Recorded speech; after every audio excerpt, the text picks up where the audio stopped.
प्रेम पुजारी episode number 4 टांगे का सफर। अभी तक आपने जाना किस प्रकार से गिरधर काका और उनका पुत्र झुम्मन लाल छलिया और कमसिन कन्या शीला टांगे में सवार होकर अपने 64 पुश्तैनी गांव की ओर जा रहे हैं। अब आगे झुम्मन लाल छलिया सफर से झुंझलाते हुए, पिताजी आप तो कह रहे थे कि हम जल्द ही गांव पहुंच जाएंगे, परंतु टांगा तो दौड़ते ही जा रहा है, बस दौड़ते ही जा रहा है। तब गिरधर काका उसको समझाते हैं कि बेटा यह कोई शहरी टैक्सी या कैब नहीं है कि बैठे और पहुंच गए। यह तो गांव देहात का टांगा है। तुम यह खेत देख रहे हो, कितने सुंदर दिखाई देते हैं। यह ताजा हवा और ऐसे सुंदर मनमोहक दृश्य वहां शहर में कहाँ देखने को प्राप्त हो पाते हैं। गिरधर काका और झुम्मन लाल की बात सुनकर टांगे वाला कुछ कहते हुए कि बाबूजी, अगले गांव की सीमा पर एक चाय नाश्ते का छोटा सा ठेला है, कहो तो कुछ चाय नाश्ता करने के लिए टांगे को वहां रोक दूं। गिरधर काका हाँ हाँ रोक देना, बच्चे भी कुछ देर वहां रुक कर टहल लेंगे और मन भी बहल कर दोस्त हो जाएगा। टांगे वाला हा सपाट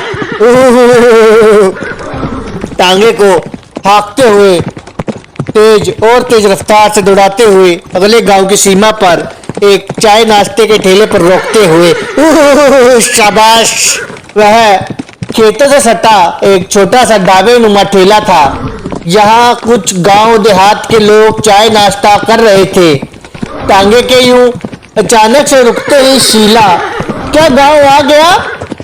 शीला को यूं हैरान परेशान होते देख झुम्मन लाल छलिया उसको छेड़ते हुए कि हाँ आ गया गांव, और वह रही हमारी पुश्तैनी हवेली, चाय नाश्ते के ठेले की ओर इशारा करते हुए। झुम्मन लाल की इस प्रकार के मस्करेपन से सभी हंसते हुए टांगे से उतरकर सम्मुख के ढाबे नुमा चाय नाश्ते के ठेले की ओर चल पड़ते हैं, जहां 8 से 10 कुर्सियों के मध्य 2-3 टेबल लगी हुई थी।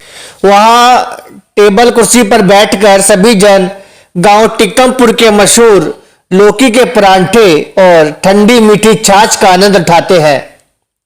तभी टांगे वाला गिरधर काका से कुछ कहते हुए कि बाबूजी, मेरा तो हो गया, जब तक आप सभी जन नाश्ता करते हैं मैं वहां टांगे के बगल में बैठकर अपनी चिलम सुलगा लूं। गिरधर काका अपनी सहमति के तौर पर अपना सिर हिलाते हुए ठीक है। लगभग 1 से 1.5 घंटे तक सभी जन वहां उस ढाबे नुमा ठेले पर चाय नाश्ता ग्रहण करने के पश्चात पुनः टांगे पर सवार हो जाते हैं। और टांगे वाला हा चल सपाट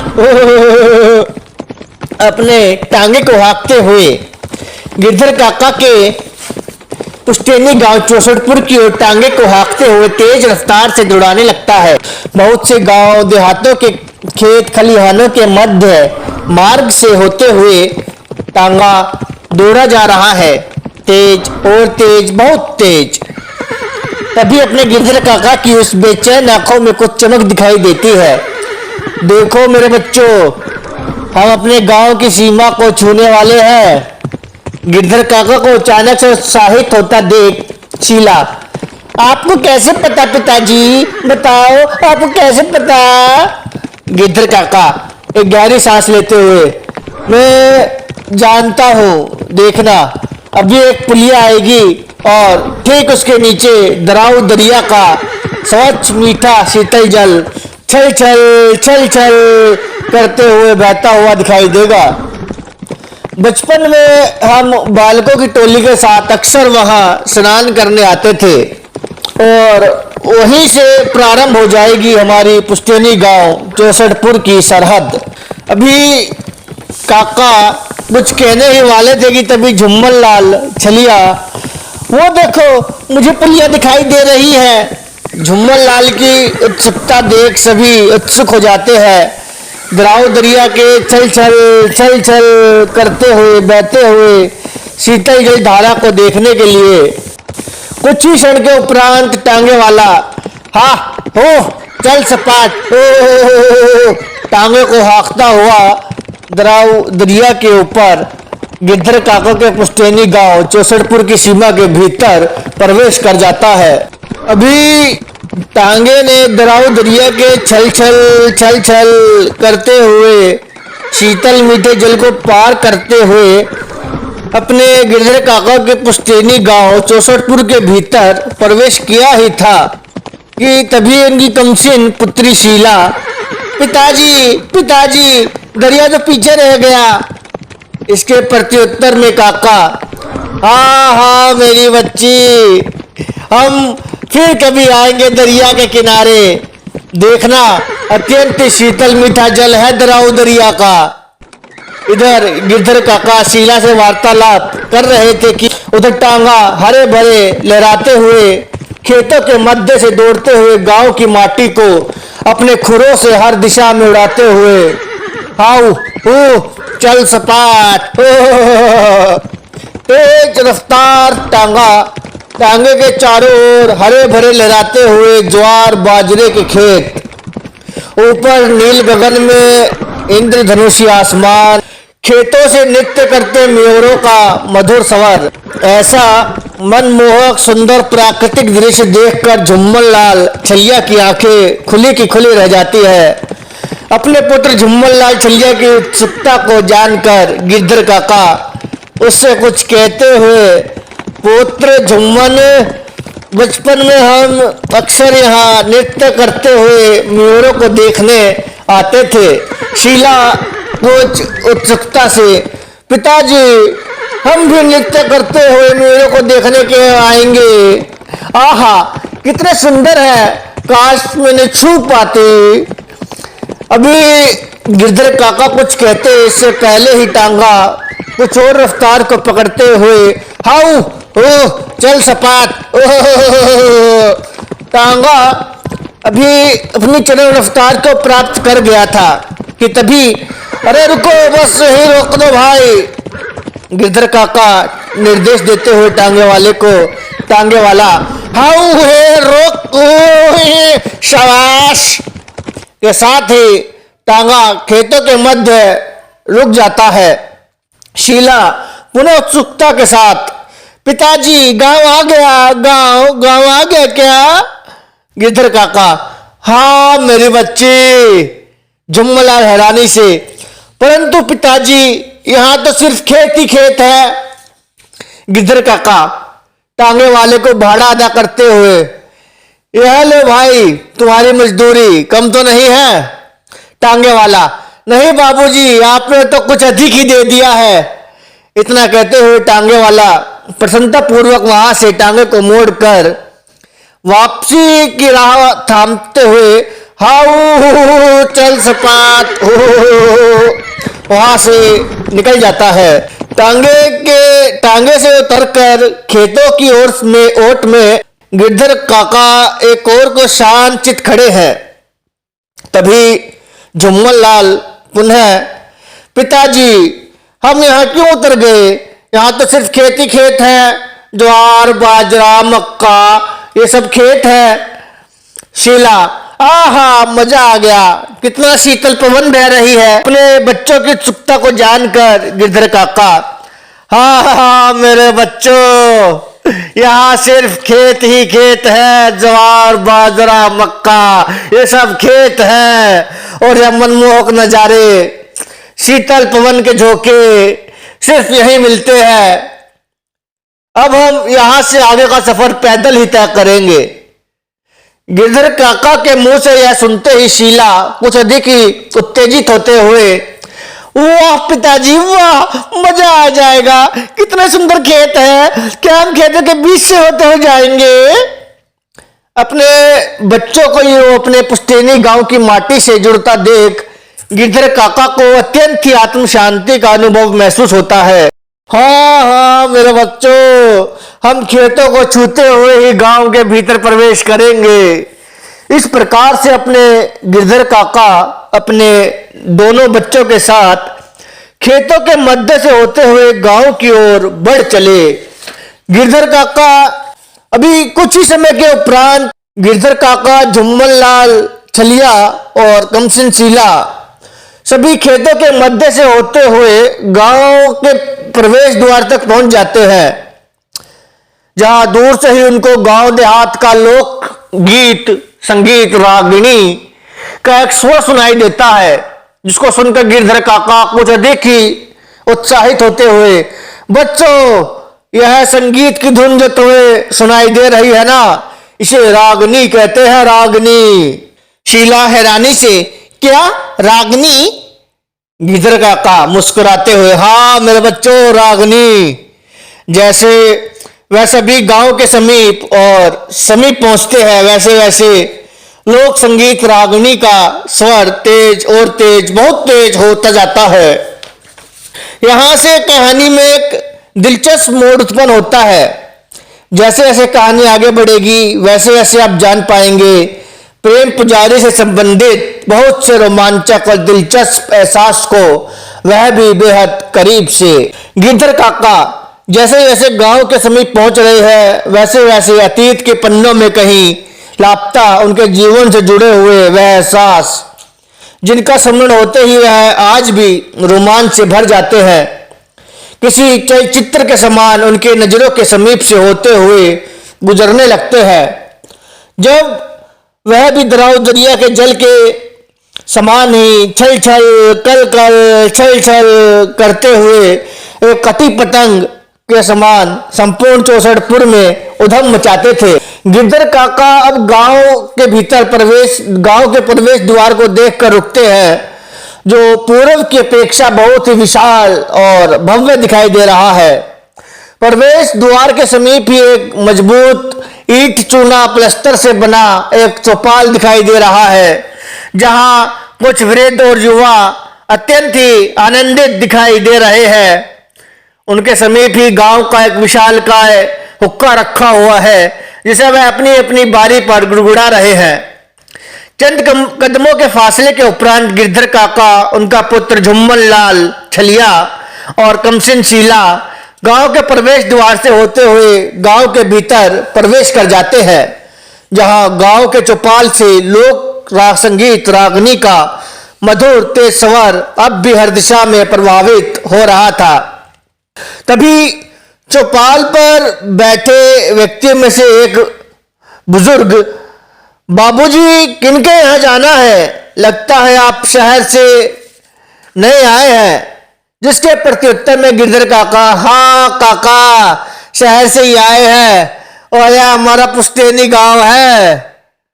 तभी गांव के उस वृद्ध के बगल में हुक्का गुड़गुड़ाता हुआ एक अत्यंत ही वृद्ध व्यक्ति, कौन? खाटू भाई, खाटू है। शीला, पिताजी, यह खाटू कौन है? गिरधर काका अत्यंत ही नम्रता के साथ मुस्कुराते हुए समीप के हुक्का गुड़गुड़ाते वृद्ध के पांव छूते हैं। काका, मैं हूं जलालू लाल का पुत्र गिरधर। व्यक्ति अत्यंत ही अपनेपन के साथ, ले हुक्का गुड़गुड़ा ले, आ तेरे सर पर हाथ फेर दूं। ये कौन? तेरे बालक हैं, आओ मेरे बच्चों, पुचकार दूं। दोनों बच्चों झुम्मन लाल छलिया, कमसिन काया शीला को पुचकारते हुए गांव का वृद्ध व्यक्ति। गिरधर काका गांव की ओर निहारते हुए, काका, गांव का तो काया पलट ही हो गया है। समीप का एक नवयुवक, जी अंकल जी, जब से सराव जी मुखिया हुए हैं तब से विकास कार्य प्रगति पर है। गांव का तालाब, पक्की सड़क, स्वच्छता अभियान के तहत संपूर्ण गांव का काया पलट कर दिया है सराव जी ने। गिरधर काका पुनः, काका, लाल हवेली के आसपास की बगीचे, खेत खलिहान और हमारे नाते रिश्तेदार प्रताप, खिलजू और नटखट बिरजू कैसा है? वृद्ध काका, बेटा सब ठीक है, खेत खलिहान बाग बगीचे देखने आए हो? ठीक है, ठीक है। गिरधर काका नम्रता पूर्वक, काका, यहाँ का तो नक्शा ही बदल गया है, हवेली का मार्ग बताए। काका, बेटा, सराऊ ने गांव का गांव पलट दिया है, हमने खुद भी बेरा को नहीं कौन सा मार्ग कित का है। हंसते हुए लाल छलिया, पिताजी आगे की ओर चलते हैं, मार्ग स्वयं ही ज्ञात हो जाएगा। गिरधर काका, राम राम काका, चलते हैं, फिर मिलेंगे। गांव के उस वृद्ध काका को अलविदा कहकर गिरधर काका गांव के भीतर प्रवेश करते हुए आगे को बढ़ जाते हैं। ज्यों ज्यों गिरधर काका गांव के भीतर और भीतर को बढ़ रहे हैं, त्यों त्यों उनकी दोनों आंखें गांव के काया पलट को देखकर हैरान हो रही है। इससे पहले वह कुछ समझ पाते कि इसी वक्त उनकी नजरें एक टूटे से घर पर पड़कर अटक जाती है। वह उस टूटे से घर को यूं निहार रहे थे कि मानो कोई इनको अपनी ओर खींच रहा हो। अभी अपने गिरधर काका अपने पुश्तैनी गांव चौसठपुर के उस टूटे घर को अत्यंत भावनात्मक रूप से निहारते हुए भावुक हो ही रहे थे कि तभी उन्हें टूटे से घर की छत पर एक साया नजर आता है। कुछ देर और उस साये को ताकने के उपरांत अचानक ही उनकी नजरों में एक अजीब सी चमक उभर आती है। गिरधर काका भावुक होते हुए, सरजू, हाँ हाँ सरजू ही है, मेरे बचपन का मित्र सरजू। इससे पहले कि वह अपने बचपन के मित्र सरजू को आवाज लगाकर अपने वहां होने का एहसास करवा पाते, उससे पहले ही गांव का एक दबंग परांडे पाऊ उनसे रूबरू होते हुए, जी क्या देख रहे हो बाबू? गांव के दबंग की उस भारी भरकम आवाज को भी अचानक से सुन अपने गिरधर काका कुछ चौंक जाते हैं। गिरधर काका पीछे की ओर पलटकर कुछ चौंकते हुए, कौन है भाई? इसके प्रत्युत्तर में गांव का दबंग परांडे पाऊ कुछ मुस्कुराते हुए, इसका घर ढूंढ रहे हो चाचा? अपनी छाती को फुलाते हुए मूंछों पर ताव देते हुए सर्वप्रथम अपने गिरधर काका उस दबंग व्यक्ति को एक नजर देखते हैं। तदोपरांत एक सहज भाव के साथ, यह हमारा पुश्तैनी गांव है भाई, कृपया लाल हवेली का मार्ग बताएं। गिरधर काका के मुंह से लाल हवेली का नाम सुनते ही गांव का वह दबंग कुछ नरम पड़ते हुए अचानक से चूहा बन जाता है। जी क्या कहा? लाल हवेली? पुनः कुछ हड़बड़ाते हुए घबराए से शब्दों के साथ, वह ठाकुरों वाली लाल हवेली? गिरधर काका को उत्साहित होते हुए, हाँ भाई वही ठाकुरों वाली लाल हवेली। यह सुनते ही गांव का वह दबंग परांडे पाऊ पुनः से घबराहट महसूस करता है और उसके शब्दों से यह स्पष्ट रूप से जाहिर हो रहा था कि वह कुछ भयभीत है। गांव का दबंग परांडे पाऊ, वहां तो प्रेम पुजारी अर्थात अघोरा सन्यासी बाबा का डेरा है। कुछ हिम्मत बटोरते हुए दबंग परांडे पाऊ, आप उनके क्या लगते हो? गांव के दबंग के यूं अचानक से व्यवहार परिवर्तन से प्रारंभ में अपने गिरधर काका कुछ हैरान होते हुए, फिर वह हमारी खानदानी पुश्तैनी हवेली है भाई, कृपया आप वहां तक पहुंचने का मार्ग बतलाएं। इससे पहले कि वह गांव का दबंग कुछ कह पाता, एक मजबूत हाथ अपने गिरधर काका के कांधों को छूते हुए, कौन? गिरधर? अपने कंधे पर यूं अकस्मात ही एक हाथ पड़ते ही गिरधर काका पीछे को मुड़ते हुए, कौन है भाई, कौन है? जैसे ही वे पीछे को मुड़कर देखते हैं तो उनके चेहरे पर एक अजीब सी खुशी दिखाई देती है। सरजू, हाँ तुम सरजू ही तो हो, मेरे मित्र सरजू। सरजू अत्यंत ही भावुकता के साथ, हाँ मित्र मैं सरजू ही हूं। इतना कहते हुए मैं अपने गिरधर काका के गले लगकर फूट फूट कर रोने लगा। आज लगभग 3 दशकों से अधिक समय के उपरांत दोनों बचपन के मित्र पुनः मिले थे। कुछ समय तक यूं ही भावनात्मक रूप से एक दूसरे के गले से गला लगाकर अपने भावुक एहसासों को ठंडक पहुंचाते रहे। फिर अचानक से अपने गिरधर काका स्वयं को संभालते हुए, सरजू मेरे मित्र, सरजू यह तुम्हारे बालक है, बहुत ही सुंदर और सुशील है। झुम्मन लाल छलिया और कमसिन काया मृग नैनी शीला एक साथ, राम राम काका। सरजू आओ घर के भीतर चलो, सोना सरजू की धर्म पत्नी तुमसे मिलकर अत्यंत प्रसन्न होगी। तभी दबंग परांडे पाऊ, अच्छा साहब मैं चलता हूं, मेरा संतरा देसी ठर्रा का समय हो गया है। इतना कहते हुए गांव का दबंग परांडे पाऊ वहां से प्रस्थान कर जाता है। उसके वहां से जाते ही गिरधर काका, सरजू तुम्हारे घर फिर कभी आएंगे और सोना भाभी से भी मिलेंगे, फिलहाल तो तुम हमें हमारी पुश्तैनी हवेली का मार्ग बतलाओ। सरजू बताना क्या है, मैं स्वयं तुम्हें वहां तक पहुंचा कर आऊंगा मित्र। इतना कहते हुए सरजू गिरधर काका के हाथों से एक बक्सा स्वयं के हाथों में थाम लेता है और उन्हें उनकी पुश्तैनी लाल हवेली की ओर ले चलता है। मार्ग के बीच में गिरधर काका को उस दबंग परांडे पाऊ की बात स्मरण होती है और वह अपने बचपन के मित्र सरजू से कुछ कहते हुए कि मित्र सरजू, यह प्रेम पुजारी अर्थात अघोरा सन्यासी बाबा कौन है? जिसके प्रत्युत्तर में शेष अगले भाग में आप जानेंगे कि लाल हवेली तक गिरधर काका पहुंचते हैं या नहीं पहुंचते, और प्रेम पुजारी और इस अघोरा बाबा कौन है। ऐसे बहुत से रहस्यमयी आपको प्रसंग अगले भाग में देखने को मिलेंगे। जब तक के लिए आज्ञा दीजिए अपने मित्र विक्रांत राजलीवाल को। धन्यवाद।